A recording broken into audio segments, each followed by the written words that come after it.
Bom dia, bom dia.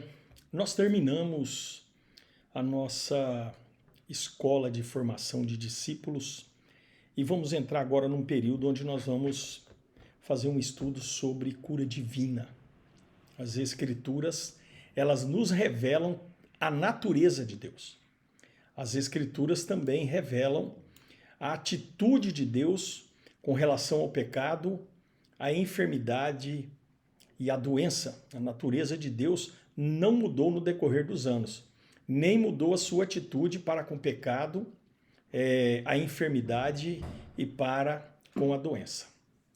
Nós precisamos saber disso para compreender o que é cura divina. E há fatos que nós devemos realmente conhecer sobre cura divina. O primeiro pilar que eu diria, ou o primeiro fato que nós devemos conhecer sobre cura divina, é que é desejo de Deus nos curar, porque a cura está no seu plano de redenção.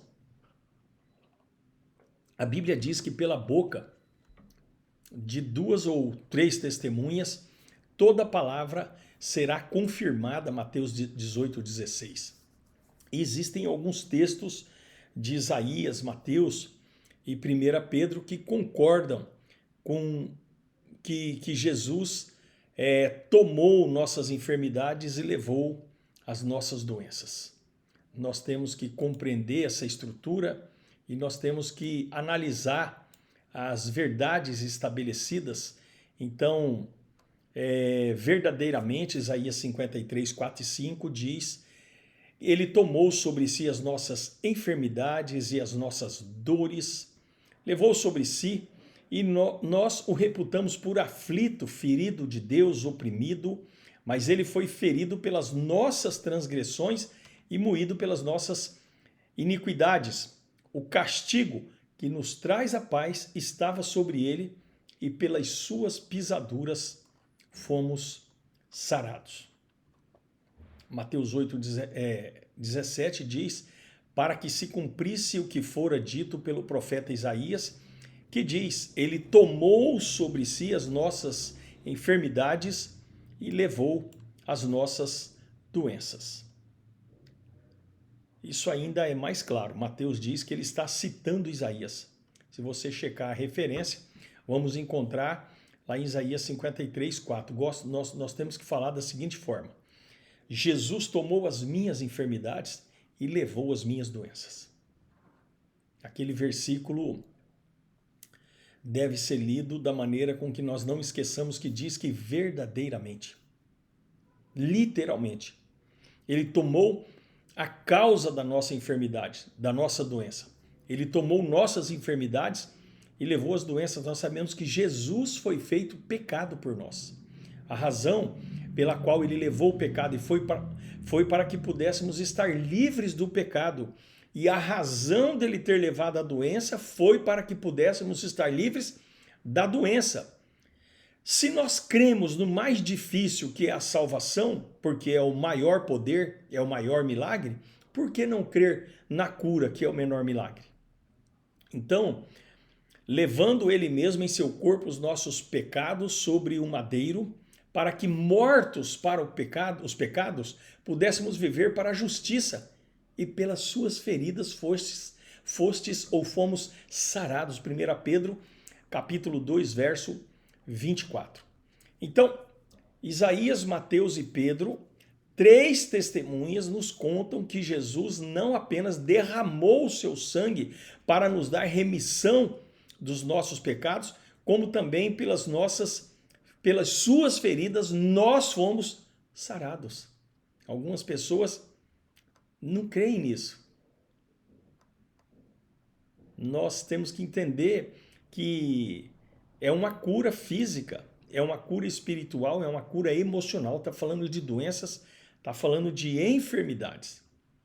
Deus, ele não cura o espírito do pecador. De acordo com as Escrituras, ele recria e faz a pessoa uma nova criatura. É um espírito novo. Nós temos que entender que Jeremias e Ezequiel, quando eles profetizam no Velho Testamento, eles dizem ali: eis que dias vêm, diz o Senhor, em que farei um concerto novo com a casa de Israel, Jeremias 31, 31.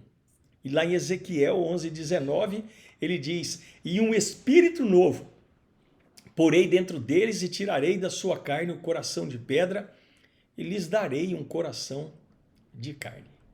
Ezequiel, capítulo 11, verso 19. Aqueles que creem que Deus cura o espírito humano não creem que o homem tenha jamais falhado ao pecado. Sua propaganda não escriturística diz que todos nós temos uma centelha da divindade de Deus e nós precisamos aperfeiçoá-la.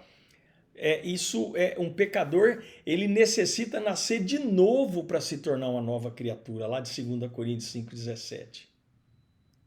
Ele não é alguém reformado, ele é alguém que nasceu numa forma que foi Adão, perfeita, só que essa forma se deformou por causa do pecado e Deus teve que usar outra forma. Deus não arrumou a forma que era Adão para nos fazer nascer de Adão. Ele colocou uma nova forma chamada Jesus, do qual nós nascemos no Espírito. Então é uma nova criação, não é? Quando uma pessoa fica curada, as coisas velhas, elas não passam e nem todas se tornam novas, apenas doenças se vão. A parte que estava doente se torna nova. A nova criatura que Deus fala é a nova criatura espiritual com espírito novo. Mas na questão do corpo, Deus tira as doenças e as enfermidades. Entenda que se houver uma inflamação, não é? Num determinado órgão do corpo, no rim, por exemplo, aquela inflamação vai embora, não vem um rim novo, mas esse rim fica curado. Então, essa cura que 1 Pedro 2,24 não significa que é uma cura espiritual e que Deus vai curar o espírito. Não, o nosso espírito já é novo. Ele está falando de cura de enfermidades e doenças. Nós precisamos entender que a estrutura de Deus é estabelecer uma vontade que é da sua natureza de curar o ser humano e toda enfermidade e de toda doença. Então veja bem, nós temos que entender que a palavra de Deus, ela estabelece.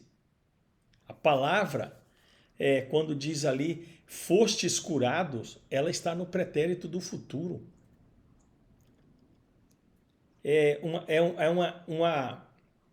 Aliás, está no passado. Então nós temos que compreender que a vontade de Deus é estabelecer uma cura que ele já concedeu. Nós temos que entender se nós fomos sarados, se nós já fomos sarados. Eu fui sarado.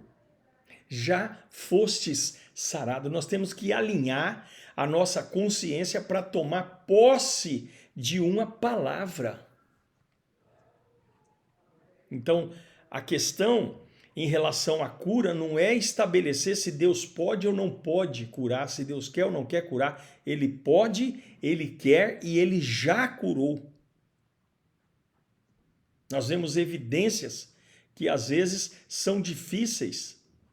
Nós temos que entender que nós temos que estabelecer que Jesus curou há aproximadamente 2000 anos muitas pessoas.